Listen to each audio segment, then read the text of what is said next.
Tenemos la oportunidad de platicar con Ulises Ruiz, el gobernador del estado de Oaxaca, sobre el libro que está presentando. Hay un libro que recientemente presenta, ya ha estado en los diversos medios a nivel nacional, Gobernar Oaxaca, el bonapartismo para gobernar. Y bueno, he tenido el gusto de leerlo.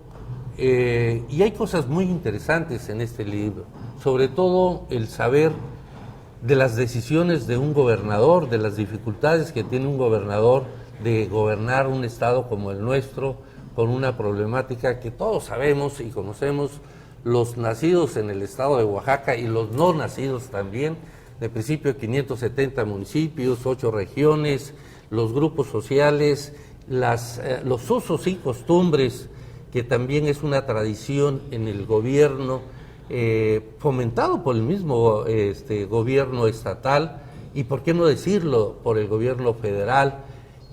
Siempre he dicho que el peor mal que tenemos los mexicanos, uno, es la partidocracia, y dos, que seguimos siendo experimentos del Ejecutivo Federal, del gobierno federal en Oaxaca. La política pues nos ha afectado mucho a la ciudadanía en general. Tenemos un retraso muy grande en el estado. Cuando salimos y comparamos nuestro estado con los estados circunvecinos como Puebla, como Veracruz, como Chiapas, como Guerrero, pues vemos que sí ha habido un crecimiento. Desafortunadamente en Oaxaca no.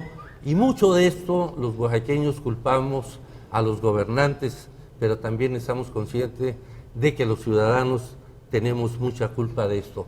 Por eso yo quisiera iniciar, si me lo permite el auditorio, les recuerdo los teléfonos de cabina, son el 516-3896, el 5160999, para que si quieren participar y hacerle una pregunta al licenciado Ulises Ruiz, por supuesto que pueden hacerlo a través de estas líneas telefónicas. ¿Por qué no iniciamos a que nos diga, Ulises, por qué la presentación de este libro, Gobernar Oaxaca, el bonapartismo? Cómo no, Humberto, muchas gracias, repito, por la invitación. Es un libro que escribe Cipriano Flores, el investigador Cipriano Flores, lo edita Raúl Ávila, que es un investigador también experto en materia jurídica, me lo prologa el oaxaqueño Carlos Ramírez, periodista nacional. Y son conversaciones que tenemos en un estudio que hace Cipriano sobre el bonapartismo, el parroquialismo, mitos y realidad política actual en un estado del sur, que es Oaxaca. Y esto deriva en una serie de conversaciones, experiencias de las distintas facetas de mi gobierno, de los distintos rubros, de las distintas materias que se ejercen cuando uno gobierna, y vamos platicando. Él va haciendo su estudio, él va desarrollando el libro y vamos hablando de diferentes temas que tienen que ver con el desarrollo del Estado. Debo decirte que Cipriano fue el que lleva el programa de alfabetización en Oaxaca, el programa de alfabetización más ambicioso que ha habido en el país desde Vasconcelos. Es un programa que nosotros le pedimos al gobierno cubano, y en ese entonces el presidente Fidel Castro, sin cobrarnos un solo centavo, envió a cerca de 300 maestros y maestras cubanas a implementar este programa que se llamó Yo Sí Puedo Margarita Maza de Juárez, que llegó a inscribir a más de 250,000 oaxaqueños. Si tú revisas las cifras del Coneval, hay una disminución del analfabetismo. Oaxaca en ese entonces tenía cerca de el 10% del analfabetismo del país, que es grave. Son cerca de 6 millones de analfabetos en el país. Estamos hablando de alrededor de 600,000 oaxaqueños que no saben leer y escribir, y para mí es fundamental el aspecto educativo. Por eso arrancamos con este programa. Ocupamos, debo decir, durante los 6 años de mi gobierno, el primer lugar en el combate al analfabetismo. Ningún estado lo hizo de esta manera, y si revisas las cifras, repito, del Coneval, hay una disminución importante. Debe de seguir el programa, si no, no funciona. Llega un momento en que si disminuyes los índices de alfabetización, bueno, pues es imposible.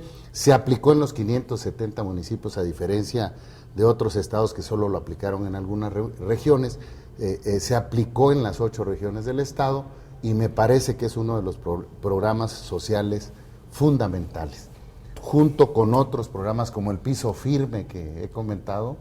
500,000 pisos firmes, Humberto, fue lo que logramos en mi gobierno.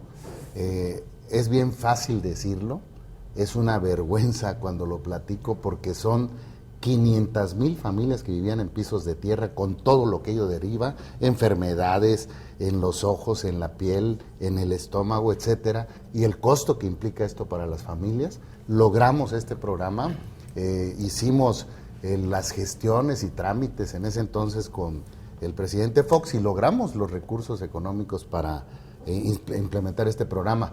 Hace rato oía la entrevista de el diputado Samuel Gurrón y hablaba de unidades móviles que él trae implementando en varias partes del estado, y bueno, ese es un programa que nosotros lo tuvimos institucional, llevó más de 9 millones de servicios a los oaxaqueños de las comunidades.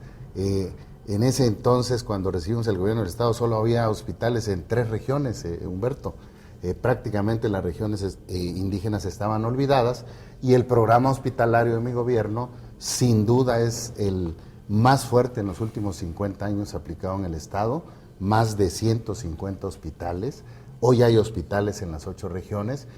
Han dicho por ahí que hay hospitales que no se terminaron. Efectivamente son obras multianuales, la mayoría se terminó, en las 8 regiones ya hay hospitales funcionando, y faltan algunos que tienen que invertirse una parte de los recursos. Hay unos que están al 95%, por ejemplo, de avance. Se van a terminar, Humberto. Hay que llevar la salud, sobre todo a las zonas indígenas, y si no se terminan en este gobierno, se van a terminar en el siguiente gobierno, porque la salud es una prioridad en la que se le tiene que atender a los oaxaqueños. Hablamos también de programas tan importantes como son la entrega de actas de nacimiento. Cerca de 3 millones de oaxaqueños no contaban con acta de nacimiento, se los dimos de forma gratuita y no se afectó la recaudación del trámite normal de las actas de nacimiento. Los módulos de maquinaria que entregamos en las regiones, más de 70 módulos que en los 25 distritos entregamos, que son parte de los programas sociales. Y también abordamos la posibilidad de la participación de la iniciativa privada en las inversiones para generar empleo. No podemos entender solo el desarrollo de un Estado en el aspecto social. Me parece que el Estado tiene que priorizar esos rubros, pero también tiene que impulsar la inversión privada. Y te pongo 2 ejemplos. La mayoría de los parques eólicos que se han inaugurado en el Istmo se inauguraron en mi gobierno. Y no es casual. Lo que hicimos fue establecer convenios, facilitar mesas donde las autoridades municipales se sentaran con los empresarios y pudieran construir los acuerdos que incluso el gobierno del estado destina recursos para que esos acuerdos puedan llevarse a cabo y se generen estas inversiones que sin duda alguna generan derrama económica, no solo para el Istmo de Tehuantepec, son un ejemplo nacional. Tenemos los parques eólicos más importantes del país, somos el estado que más genera energía limpia en el país y que sin duda alguna tiene que seguirse incrementando. Y otro, porque hay un mito, en Oaxaca es muy difícil invertir, porque es un estado indígena, es un estado de pobreza, es un estado que tiene muchos problemas. La situación de la tierra. Sin embargo, sí se establecieron los acuerdos y además se tradujeron en inversiones como son pavimentaciones. La Universidad de Juchitán, independientemente del compromiso que hicimos con los juchitecos de llevar una universidad que pudiera darle incluso atención a la zona oriente del Istmo, fue parte de la construcción de esos acuerdos para que operaran los parques eólicos, se soltaran los permisos y hubiera una armonía entre empresarios y ayuntamientos y comunidades del Istmo. Y la otra, que es un ejemplo de inversión al 100% privada, es la carretera que el presidente Peña Nieto va a inaugurar en diciembre, que es la carretera Oaxaca, Puerto Escondido, Huatulco, que ya va muy avanzada, tengo entendido, que es una inversión, una concesión privada 100%, pero que arranca desde mi gobierno. Nosotros liberamos los derechos de vía de esa carretera, cerca de 400 millones se invirtieron para poder liberar y para hacer posible esa concesión que va a unir a la costa oaxaqueña próximamente cuando la inaugure el presidente Peña Nieto, y que estoy seguro va a transformar no solo la vida de la costa, no solo la posibilidad de desarrollar un corredor de la industria sin chimeneas, que es la industria de turismo, en donde vemos estados de la República que la han desarrollado y que generan empleo, que generan crecimiento y que generan derrama económica y empleo, y que con esto se abata, se detenga la pobreza en la que viven los oaxaqueños y en la que viven los mexicanos. Y el apoyo a la Sierra Sur. Esta carretera va a cruzar la Sierra Sur, está pegada a la Mixteca, y estoy seguro que esta industria del turismo que se va a desarrollar, que ya empezamos a ver inversiones, compras, y que seguramente van a derivar en un corredor importantísimo con el cuidado de los recursos naturales para que generen los empleos que están necesitando estas regiones y apoye no solo a la región de la costa, conecte no solo a la región de la costa en muy pocas horas, y con esto se puedan generar empleos para los oaxaqueños. Hablamos de temas que tienen que ver con los diferentes aspectos de la vida del Estado, la inversión que hicimos en el centro histórico sin precedentes. En política siempre he dicho que lo que cuentan son los resultados, es cuestión de compararlos simplemente. No hay un gobernador que haya invertido tanto en el centro histórico de Oaxaca, y lo hicimos porque el centro histórico de Oaxaca es uno de los centros más bellos del mundo, con un centro que se vive, que lo viven los oaxaqueños de la capital, que lo viven los oaxaqueños de las 8 regiones, que lo viven los mexicanos y que lo vive el turismo, y que es una belleza. Invertimos en el Palacio de Gobierno, hicimos el Museo del Palacio, un museo que inaugura el rector de la UNAM, lo hicimos en combinación con la UNAM, invertimos en el Zócalo, en la restauración, recuperamos los árboles que estaban destinados a morirse con arboristas de Chapingo y de la UNAM, recuperamos alrededor de 300 calles, reforestamos, cambiamos tuberías, cambiamos drenaje, que hacía muchos años no se hacía una inversión en el centro histórico para los oaxaqueños que también habitan en el centro histórico, y que a través de esto, a través de la cultura, del turismo, pudiera desarrollarse fuentes de trabajo, de rama económica, incremento del turismo, que es lo que estamos buscando, lo que se buscaba en ese entonces, y que sin duda es uno de los apoyos más fuertes a la economía de Oaxaca. Hicimos la obra de los 4 carriles en el Cerro del Fortín, era un embudo, es una carretera que conecta al istmo, al sur del país, del estado, con la Ciudad de México. La hicimos en 4 carriles, es una vialidad que funciona y funciona muy bien, y parte de esto son obras. Sacamos las oficinas del gobierno del estado del Palacio de Gobierno. Ahí en el Palacio de Gobierno caben aproximadamente 300 trabajadores al servicio del Estado, con las secretarías que había ahí, 3 o 4 secretarías. Somos o éramos en ese entonces 22,000 empleados, y el Palacio de Gobierno ocupaba solo para 300 de los trabajadores y servidores públicos del gobierno del Estado, y dobles filas en el centro histórico, todo lo que implica tener oficinas ahí. Decidimos hacer la inversión en materia de cultura y turismo en todo lo que es el centro histórico, y desconcentramos las oficinas en 2 centros administrativos, donde están concentradas todas las oficinas del Poder Ejecutivo, del Poder Judicial, del Poder Ejecutivo y Judicial en el caso de Coyotepec, y en el caso de la salida al Istmo, la sede del Poder Ejecutivo. No se cambió lo que son las oficinas del gobernador, siempre han estado en el Palacio de Gobierno, pero se destinó el palacio al museo, a la visita de los estudiantes de las 8 regiones, del turismo incluso, de gente que viene de todo el país, y con esto subir el ambiente cultural, usar el ambiente cultural en beneficio de los oaxaqueños, no solo de la capital, sino de todo el estado de Oaxaca. Muy bien, pues bueno, es parte de lo que dice el libro de Ulises Ruiz. Efectivamente es un libro que escribe Cipriano Flores, Pero ¿por qué, Ulises? ¿Por qué gobernar en un régimen bonapartista y parroquial? Sobre todo la relación que te hace Cipriano con Maquiavelo. Porque hay muchas preguntas que quiero hacerte. Vámonos ahora un poquito más rápido con tus respuestas para aprovechar el tiempo y sobre todo también para darle oportunidad al auditorio, que le recuerdo, los teléfonos de cabina son el 516-3896 y el 5160999.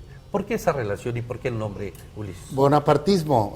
Cipriano piensa que en Oaxaca, un estado el más indígena del país, más del 60% de la población es indígena, se necesita un poder ejecutivo fuerte, un poder ejecutivo prácticamente que no tiene el contrapeso del poder judicial y legislativo. Yo respeto la opinión de Cipriano en ese sentido. Él es un investigador en esa materia. No coincido porque hay 3 poderes en el Estado. Sin embargo, él comenta en el libro que la fortaleza de ese poder ejecutivo es lo que logra que se pueda gobernar un Estado con una fuerte presencia indígena, con una serie de problemas y rezagos, y de esta manera se desarrolle o un buen gobierno o un gobierno tirano, un gobierno con excesos, ¿sí?, por la fortaleza que tiene el gobierno. Y ahí se van derivando los temas que... ¿Y Maquiavelo? Bueno, son 500 años de la muerte de Maquiavelo. Él va relacionando a Maquiavelo con este estudio. Te repito, es un estudio que hace el investigador Cipriano Flores con pasajes que se fueron viviendo en el gobierno, en el actuar, la fortaleza, cómo se debe de ejercer el poder, y lo va relacionando. No es una comparación, yo no me comparo con Maquiavelo de ninguna manera. Pero él sí te compara. Pero él va haciendo relaciones en cuanto a ejercicios que tuvimos dentro del gobierno que derivaron en acciones, en momentos tanto de inversión, como te comentaba, tanto de los diferentes rubros, y también el tema que no se puede ocultar, el conflicto del 2006, en donde enfrentamos a los dirigentes de la sección 22 en un conflicto que derivó, se degeneró, se politizó y finalmente salimos adelante. Vamos a llegar a eso más adelante, Ulises. Efectivamente, pareciera de que El Príncipe Maquiavelo es una lectura obligada para todos los políticos, porque ahí reafirma su perversidad. Y bueno, tenemos muchos casos, y por eso me extrañó que Cipriano te relacionara prácticamente en todo el libro con la actuación del Príncipe Maquiavelo. Pero también hablas de la libertad o seguridad, que es un dilema para gobernar Oaxaca. Yo te preguntaría, Ulises, ¿cuál fue esa responsabilidad para poder gobernar Oaxaca? Bueno, me parece, Humberto, que había temas que no podían seguir en la vida pública de Oaxaca. Había temas que venían fomentados por los propios gobiernos estatales.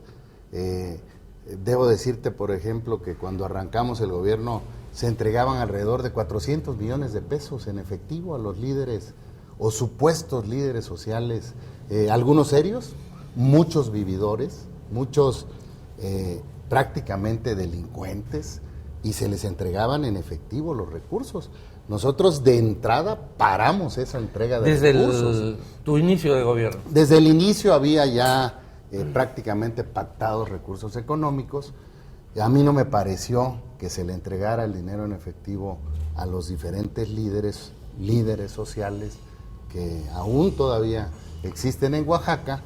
Era una práctica común a lo largo de varias administraciones. Nosotros con esos 400 millones de pesos pudimos hacer, por ejemplo, el pago de los viáticos y la estancia de los maestros cubanos que vinieron a alfabetización. ¿Por qué no recordar un poquito antes, Ulises? ¿Por qué no vamos cronológicamente? Yo recuerdo conocerte desde joven, desde niños nos conocimos, y bueno, siempre tenías desde muy temprana edad la ambición de ser político. ¿Por qué no recordarle al auditorio un poco de tu paso y tu ambición por la política. Me recuerdo, por ejemplo, en tus inicios con César Augusto Santiago, te recuerdo posteriormente con Roberto Madrazo, con Colosio, te recuerdo cuando llegas a ver a Diodoro como ya gobernador electo y empiezas a hacer carrera política en Oaxaca como diputado local, luego eres coordinador y luego vas escalando. Siempre tenías una fijación por querer ser, Ulises.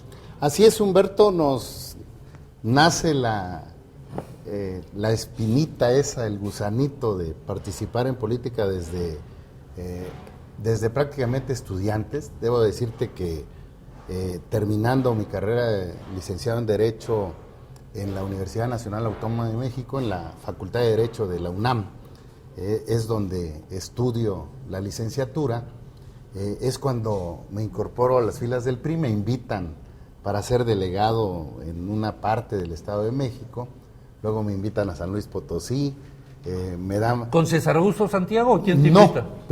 en un inicio yo estuve trabajando un breve tiempo en la Secretaría de la Reforma Agraria. En ese entonces llega como secretario Gustavo Carvajal Moreno. Okay. Varios de los mandos, directores generales, subsecretarios, venían con Gustavo del PRI, y ahí es donde me invitan a participar en algunos trabajos del partido. Me incorporo, empiezo a visitar, voy comisionado a varios como delegado a varios estados del país. Tengo la oportunidad de conocer a Luis Donaldo Colosio, me toca estar en Sonora en 1985, si no mal recuerdo. En 1985, en ese entonces, el presidente del PRI es Manlio Fabio Beltrones, el presidente del PRI de Sonora. Él asume la presidencia del PRI cuando yo estoy como delegado. El delegado general del PRI era Maximiliano Silerio Esparza. Tanto Manlio como Silerio Esparza, después uno fue gobernador de Sonora, el otro fue gobernador de Durango, y había un candidato de pelo chino, era el candidato del primer distrito con cabecera en Magdalena, Colosio. Candidato a diputado federal, Luis Donaldo Colosio. Ahí lo conozco. Posteriormente Colosio se va como oficial mayor del PRI al Comité Ejecutivo Nacional. Nosotros estábamos colaborando en el Comité Nacional del PRI. Cuando Colosio asume la presidencia del Comité Ejecutivo Nacional en 1988, en diciembre, me invita a colaborar como subsecretario del Comité Ejecutivo Nacional. Estoy durante su presidencia. Ahí es donde se viene el proceso de gobernador en Oaxaca. ¿Y César Augusto? Lo conozco ya en 1992, es candidato Diodoro. Yo soy candidato a diputado local por Tlaxiaco.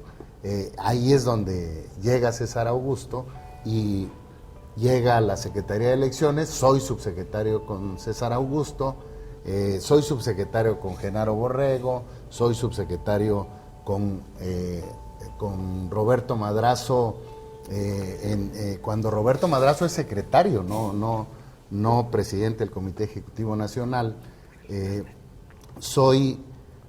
Estoy como delegado en Chihuahua. Estuve en 27 estados del país, Humberto. Ulises, lo que quiero llegar es de que ahí inicia también tu aprendizaje, tu estudio de la ingeniería electoral, por no decir de la mapachería electoral, como se le reconocía primero a César Augusto Santiago y luego que tú supiste sustituirlo.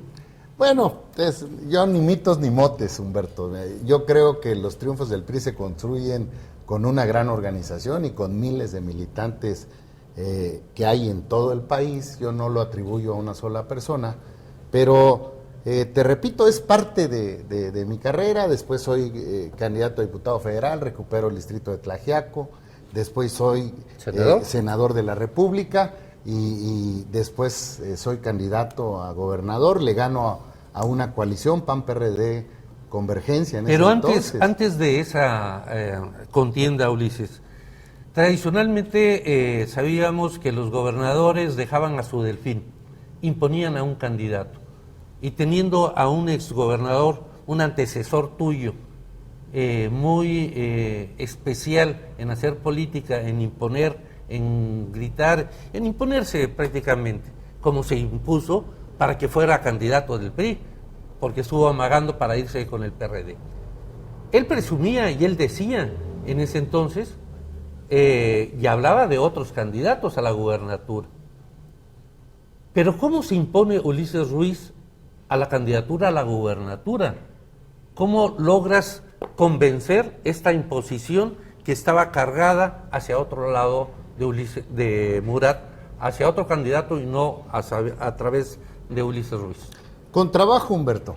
Yo creo, mira, debo decirte que los gobernadores tienen una fuerte influencia en el partido. Finalmente son quienes, los líderes morales del partido en las entidades, las cabezas del partido cuando son gobernadores del PRI, tienen una fuerte influencia.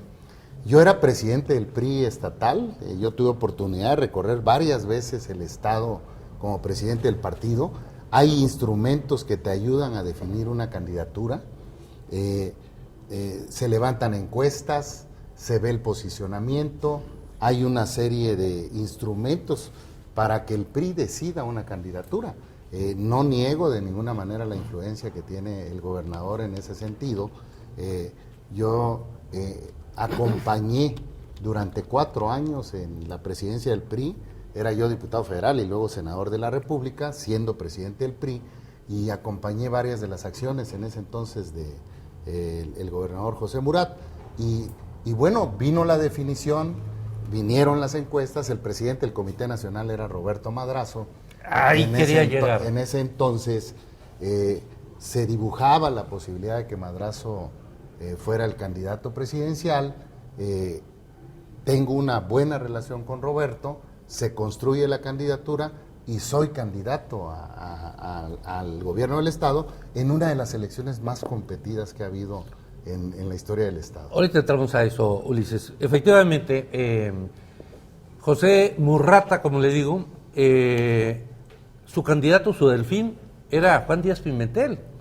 Y él lo estaba, pues prácticamente el otro día estaba enloquecido como precandidato a la gubernatura.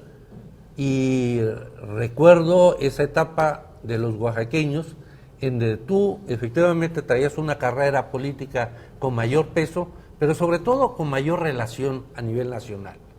Esa relación con otro amigo tuyo, muy cercano, Roberto Madrazo, que se estaba enfilando ya para la candidatura, que estaba dentro de la presidencia del partido, tú tenías un cargo importante a nivel nacional dentro del partido, como delegado en varios estados de la República.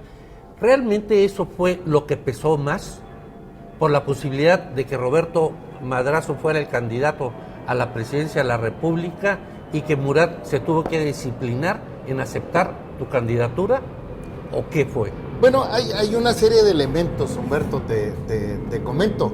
Yo, cuando Madrazo es presidente del PRI, yo no estoy en el Comité Ejecutivo Nacional, yo era presidente del Comité Directivo Estatal de Oaxaca. Madrazo me invita a ser secretario me acuerdo que me dijo, ¿qué secretaría quieres? Ayúdame en el Comité Ejecutivo Nacional.